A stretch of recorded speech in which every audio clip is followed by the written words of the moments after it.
Assalamualaikum warahmatullahi wabarakatuh. Saya Habib Falakil dengan NIM 12350111466 dan kali ini saya akan mempresentasikan semua materi medis untuk tugas UTS Madis tersebut dan dosen pengampu saya adalah Pak Jasril. Mari ke tahap yang pertama yaitu teori bilangan, materi teori bilangan. Nah, masuk ke bilangan bulat. Teori bilangan adalah cabang matematika murni yang ditunjukkan untuk mempelajari bilangan bulat integer atau fungsi bernilai bilangan bulat. Bilangan bulat integer adalah bilangan yang tidak mempunyai pecahan desimal. Misalnya 821, 876, min 34 atau 0. Berlawanan dengan bilangan bulat adalah bilangan real yang mempunyai titik desimal seperti 8, 0, 8.0, 34.25, 0.02. Nah, teori bilangan. Selanjutnya kita masuk ke sifat pembagian pada bilangan bulat.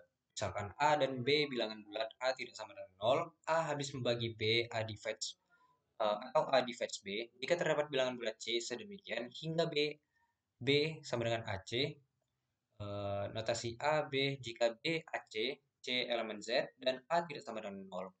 Contoh, 4 12 karena 12 per 4 sama dengan 3. Bilangan bulat atau 12 sama dengan 4 kali 3, tetapi 4 tidak 13 karena 13 per 4. 3 sama dengan 3,25, bukan bilangan bulat. 3,25. Nah, selanjutnya di sini ada soal. Hitunglah banyak bilangan bulat di antara 1 dan 300 yang habis dibagi 3 tetapi tidak habis 5 maupun 7. Untuk menyelesaikan masalah ini, kita perlu mencari bilangan bulat di antara 1 dan 300 yang habis dibagi 3 tetapi tidak habis dibagi 5 maupun 7. Pertama, kita bisa mencari bilangan yang habis dibagi 3 di antara 1 dan 300. Bilangan-bilangan tersebut adalah kelipatan 3 yang kurang dari atau sama dengan 300. Jadi, kita akan memiliki 3, 6, 9, 12, hingga 297 sampai 300. Selanjutnya, kita perlu memeriksa apakah bilangan-bilangan ini habis dibagi 5 atau 7. Untuk bilangan tersebut tidak habis dibagi 5, kita bisa memeriksa apakah sisa pembagian bilangan dengan 5 tidak sama dengan 0. Untuk bilangan tersebut tidak habis dibagi 7, kita bisa memeriksa apakah sisa pembagian bilangan dengan 7 tidak sama dengan 0. Kita bisa menggunakan sisa pembagian atau modulus untuk melakukan hal ini. Banyak bilangan dalam rentang 1 hingga 300 yang habis dibagi 3 adalah 300 bagi 3 dengan 100. Banyak bilangan dalam rentang 1 hingga 300 yang habis dibagi 3 dan 5 adalah 300 per 3 bagi 5 sama dengan 20. Banyak bilangan dalam rentang 1 hingga 300 yang habis dibagi 3 dan 7 adalah 300 per 3 bagi 7 sama dengan 14. Banyaknya bilangan dalam rentang 1 hingga 300 yang habis dibagi 3, 5, dan 7 adalah 300 per 357 sama dengan 2. Jadi kita bisa hitung 100 kurang 20 kurang 14 tambah 2 sama dengan 100 kurang 20, 14 tambah 2 sama dengan 68. Jadi ada 68 bilangan bulat di antara 1 dan 300 yang habis dibagi 3, tetapi tidak habis dibagi 5 maupun 7. Selanjutnya kita masuk ke definisi himpunan. Himpunan atau set adalah kumpulan objek-objek yang berbeda. Objek di dalam himpunan disebut elemen, unsur, atau anggota. HMJ adalah contoh sebuah himpunan di dalamnya berisi anggota berupa mahasiswa. Tiap mahasiswa berbeda satu sama lain. Nah, operasi terhadap himpunan. Yang pertama itu irisan, intersection. Notasi A, irisan B, sama dengan X elemen A dan X elemen B. Nah, seperti ini. Jika A 2, 4, 6, 8, 10 dan B 4, 10, 14, 18, maka A irisan B sama dengan 4, 10. Gabungan atau union. Notasi A gabungan B sama dengan X elemen A atau X elemen B. Nah, seperti ini. Nah, contohnya jika A 258 dan B sama dengan 7522, maka A gabungan B 257,8,22. Nah, komplement. Notasi A komplement sama dengan X elemen U, X tidak elemen A. Misalkan U 123 1,2,3 titik 9. Jika A 1379 maka A 2468.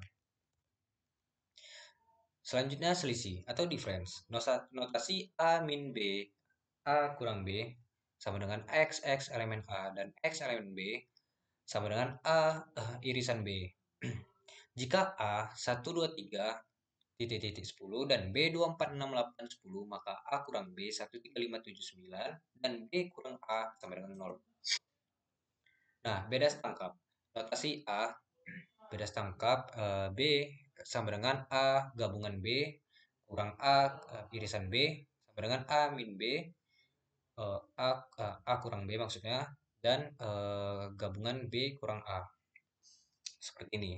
Nah, contohnya jika A 246 dan B 235 maka A beda setangkap B 3 sama dengan 3456. Nah, di sini saya ada contoh soal. Di antara 100 mahasiswa, 32 orang mempelajari matematika, 20 orang basis data, dan 45 orang mempelajari Daspro. 15 orang mempelajari matematika dan Daspro, 7 orang mempelajari matematika dan basis data, 10 orang basis data dan Daspro, dan 30 orang tidak mempelajari satupun dari mata kuliah tersebut. Nah, soalnya, hitunglah banyaknya mahasiswa yang mempelajari ketiga mata kuliah tersebut, dan B, hitunglah banyaknya mahasiswa yang mempelajari hanya satu di antara ketiganya. Ini kita mentandai informasi yang ada di atas seperti jumlah total mahasiswa kita tandai dengan n sama dengan 100 dan sebagainya. Kita bisa menggunakan prinsip-prinsip himpunan untuk menyelesaikan masalah ini. Nah, mulai dari hitunglah banyaknya mahasiswa yang mempelajari ketiga mata kuliah tersebut. N, M, gabungan B, gabungan D. Sama dengan N, M. Yang tidak mempelajari satupun di antara ketiga. N, M, gabungan B, gabungan D.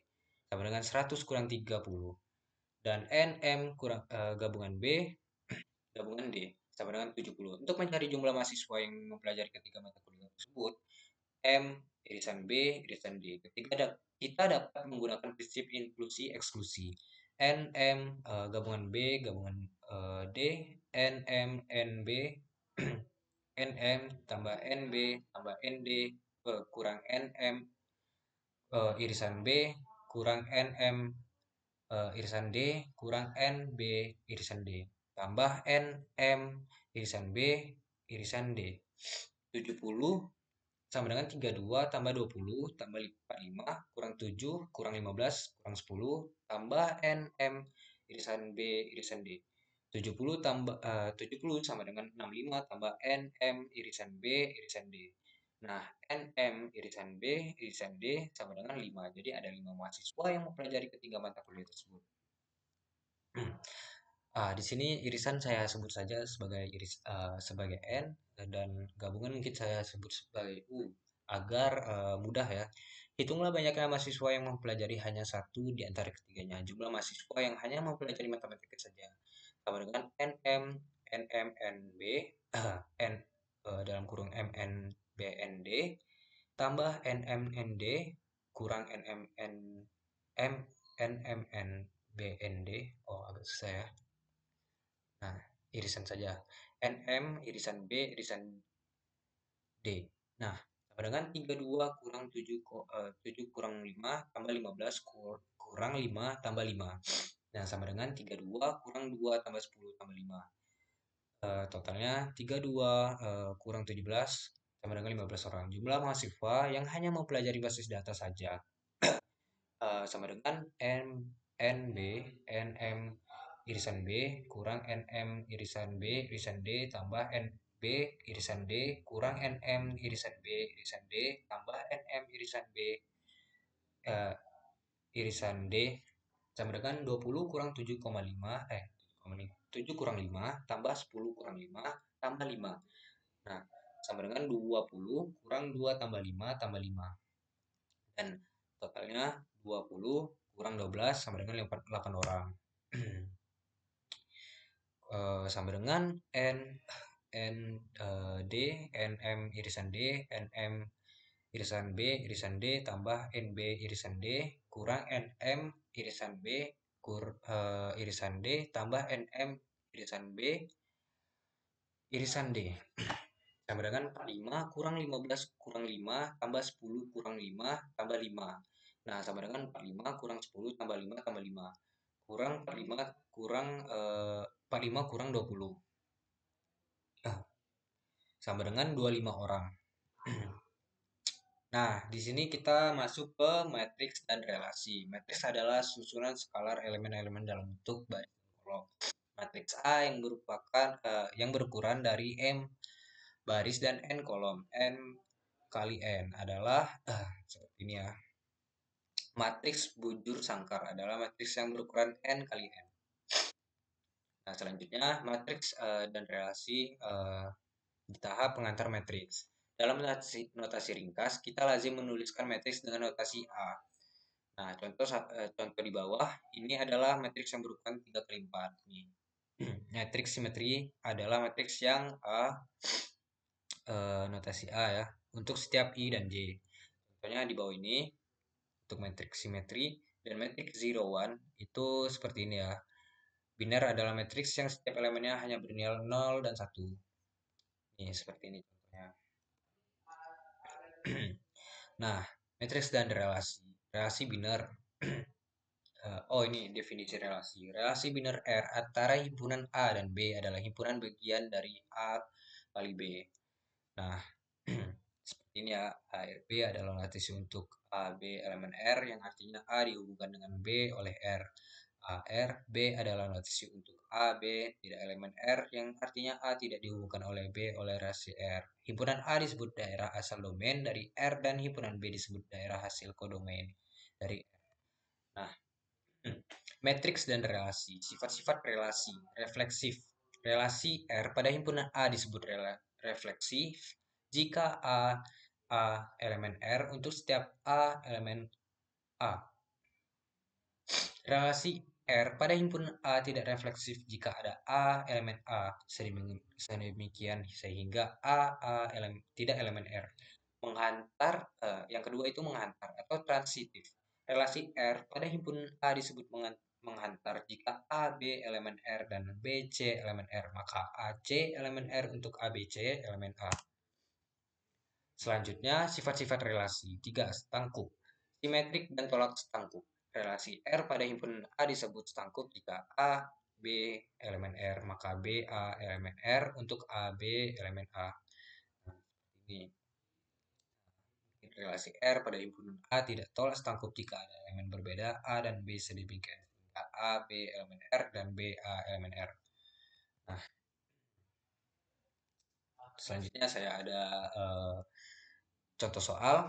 Terdapat matriks relasi sebagai berikut. Nah, apakah matriks di atas bersifat refleksif, stangkup, tolak stangkup, transitif? Alasannya. Nah, dari matriks ini kita mengetahui bahwa relasi R itu seperti ini, bersifat refleksif karena terdapat diagonal utama elemen yang berbentuk A yaitu 1, 1, 2, 2, 3, 3, 4, 4, dan 5, 5 yang menyatakan kalau matriks ini bersifat refleksif. Nah, B, untuk menentukan apakah matriks ini bersifat stangkup, kita perlu memeriksa apakah setiap pasangan A, B dalam R juga memiliki pasangan B, A dalam R. Nah, seperti ini. Dari pengecekannya saya di atas ini, kita melihat bahwa beberapa pasangan tidak memiliki pasangan kebalikannya dalam R. Contohnya 1,2. 1, 2. Tidak memiliki 2, 1 dalam R. Dan banyak contoh lainnya yang serupa. Jadi relasi R tidak bersifat stangkup. Selanjutnya itu C. Untuk menentukan matriks ini bersifat tolak. Ya, tolak stangkup ya. Jadi kita perlu memeriksa apakah untuk setiap pasangan AB dalam R jika AB tidak sama dengan BA, maka BA tidak boleh ada dalam R. Sekarang kita periksa untuk setiap pasangan AB dalam R apakah BA juga ada dalam R. Nah, ini misal satu ke satu ada. Ini diperbolehkan karena A sama dengan B. Nah, dua-dua adalah ini diperbolehkan karena A sama dengan B. Nah, seperti ini. Dalam semua kasus di atas, tidak ada pasangan A, B di mana A tidak sama dengan B yang memiliki pasangan kebalikannya B, A dalam R. Jadi relasi R bersifat tolak stangkup. Nah, yang D itu apakah dia transitif? Nah, suatu matriks relasi dikatakan transitif jika untuk setiap elemen A, B, dan BC yang kedua nilainya bernilai 1, maka elemen AC juga harus bernilai 1. Pada matriks ini terdapat beberapa pasangan elemen A, B, dan BC yang keduanya bernilai 1 dan elemen AC juga bernilai 1. Contohnya elemen 1, 2, dan 2, 4. Keduanya bernilai 1. Elemen 1, 4 juga bernilai 1, jadi relasi ini bersifat transitif. Nah, contoh soal nomor 4. Tentukan klosur mengantar dari relasi 2, 2, 21, 23, 31, 34, 41, 43 pada himpunan 1, 2, 3, 4. Untuk menentukan klosur pengantar dari relasi yang diberikan, kita perlu melihat semua kemungkinan pasangan yang dapat dicapai melalui serangkaian langkah relasi tersebut. Relasi yang diberikan adalah 2, 1, 2, 3, 3, 1, 3, 4, 1, 4, 3. Kita akan mencari semua pasangan yang bisa dicapai dari setiap anggota dalam relasi ini. Dari 21, 21, 21 kita bisa mencapai 21, 21, 21. Nah, seperti ini ya teman-teman. Nah, setelah itu kita harus menghapus duplikat dan menyisakan hanya pasangan unik. Jadi klosur mengantar dari relasi yang diberikan adalah 21, 23, 31, 34, 41, 43. Semua pasangan yang dapat dicapai telah tercakup dalam relasi tersebut. Jadi itulah klosur menghantarnya. Selanjutnya kita ke materi aplikasi teori bilangan fusi khas. Nah, fusi khas. Penggunaan pengalamatan data di dalam memori untuk tujuan prosesan data dengan cepat. Bentuklah HKK mod M. M jumlah lokasi memori yang tersedia. K kunci integer. HK lokasi memori untuk data dengan kunci unik. Aplikasi teori bilangan fungsi khas. Fungsi khas juga digunakan untuk melocate elemen yang dicari. Misalkan akan dicari data dengan nilai K sama dengan 102. Posisi 102 di dalam larik dihitung dengan fungsi khas. Ke H102 sama dengan 102 mod 11 sama dengan 3. Nah, seperti ini kawan-kawan. Misalkan akan dicari data dengan nilai K sama dengan 214. Posisi 214 di dalam larik dihitung dengan fungsi khas. Ke H214 sama dengan 214 mod 11 sama dengan 5. Karena pada sel dengan indeks 5 bukan berisi 214, maka disimpulkan K sama dengan 214 tidak ditemukan di dalam larik. Selanjutnya contoh soal. Tunjukkan bagaimana sekumpulan data dengan kunci-kunci sebagai berikut: 7, 14, 631, 26, 373, 775, 906, 509, 2032, 42, 4136, 1028 ditempatkan dalam memori dengan fungsi khas. AK sama dengan K mod 17. Langkah-langkah penyelesaiannya. 1. Hitung hash kode untuk setiap kunci. Lakukan operasi modulus 17 pada setiap nilai kunci. Tempatkan kunci ke dalam tabel hash. Simpan kunci pada indeks yang sesuai dengan nilai hash code. Nah, contoh perhitungan. Mari kita hitung hash code untuk setiap kunci dan tempat kunci tersebut dalam tabel hash dan data dan hash code. Nah, seperti ini. 714 mod 17 sama dengan 0. 631 mod 17 sama dengan 0. Sama dengan 2. Nah, seperti ini teman-teman, kita hitung. Ya.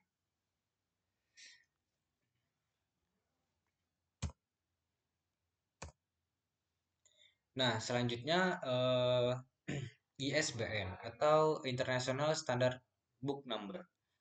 Nah, kode ISBN terdiri dari 10 angka, biasanya dikelompokkan dengan spasi atau garis. Misalnya 0 strip 315 3015 strip 4561 strip 9. Nah, ISBN terdiri atas 4 bagian kode. Kode yang mengidentifikasi negara atau kelompok negara, kode penerbit, kode yang unik untuk buku tersebut, karakter uji, angka atau huruf X sama dengan 0.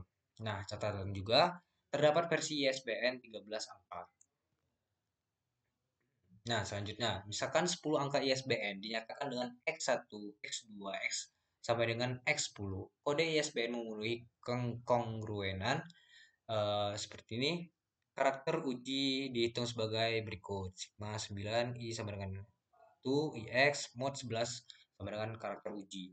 Contoh ISBN 0 3015 4561 8. Kode negara Amerika Serikatnya ini 0. Dan 3015 kode penerbit. 4561 kode unik buku yang diterbitkan. 8 itu karakter uji. Kode ISBN ini memenuhi kekongruenan. Nah, seperti ini kawan-kawan. Uji ini didapatkan sebagai berikut juga. Nah, jadi karakter ujinya adalah 151 mod 11 sampai dengan 8. Nah, baik, kita lanjut ke soalnya.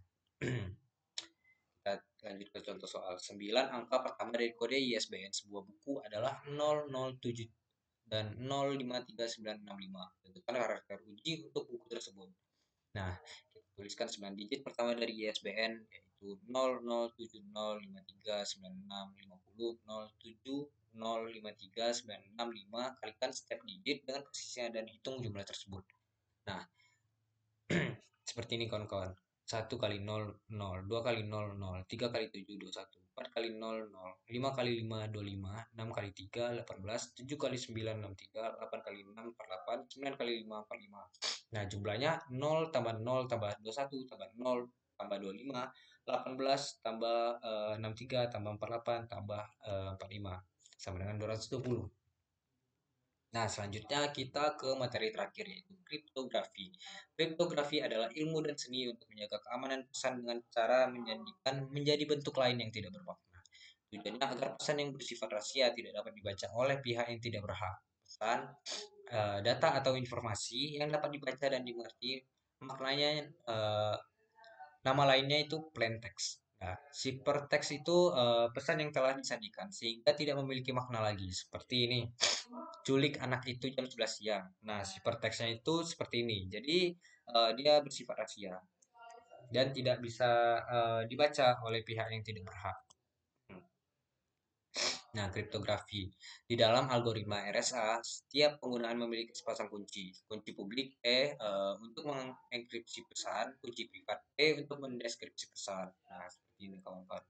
Plain text, kunci publik ciphertext, kunci private Nah, lalu kembali lagi ke plain text. Kunci publik tidak rahasia diumumkan pada publik, sedangkan kunci private rahasia hanya diketahui oleh pemilik kunci. Dinamakan juga kriptografi kunci publik, public key kriptografi. Nah, selanjutnya kita masuk ke contoh soalnya. Inskripsi pesan berikut. Soal MIT menggunakan algoritma RSA dengan nilai P sama dengan 23, Q sama dengan 31, dan E sama dengan 29. Pilih dua bilangan prima, P dan Q, itu ke 23 dan 31. Hitungan NPQ, N sama dengan PQ, ke 23 kali 31 sama dengan 713. Hitungan M sama dengan P kurang 1, Q kurang 1, ke 23 kurang 1 kali 31 kurang 1 sama dengan 22 kali 30 sama dengan 660.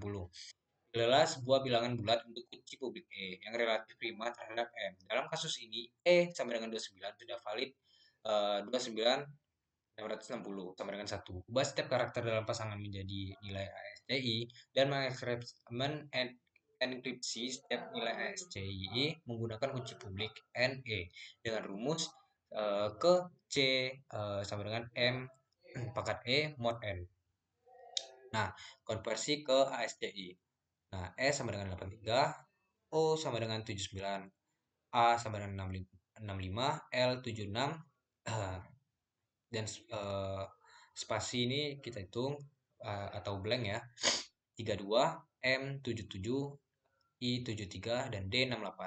Nah, enkripsi menggunakan C sama dengan M pangkat E mod N untuk setiap karakter. C C S 83 49 mod 713. Nah, seperti inilah teman-teman kira-kira ya. Jadi hasil enkripsi soal MIT adalah 65 290 176 51 280 857 606 367. Nah, jika kita apa namanya? men apa namanya? Menjadikan itu plain text lagi dari yang ini, dari yang ciphertext yang 65 290 itu akan menjadi soal MIT lagi, akan menjadi kata-kata soal MIT lagi. Nah, baiklah, segitu saja mungkin presentasi materi Madis dari saya. Terima kasih yang sudah menonton. Terima kasih Pak Jasril telah memberi saya kesempatan untuk presentasi. materi di sini. Wassalamualaikum warahmatullahi wabarakatuh.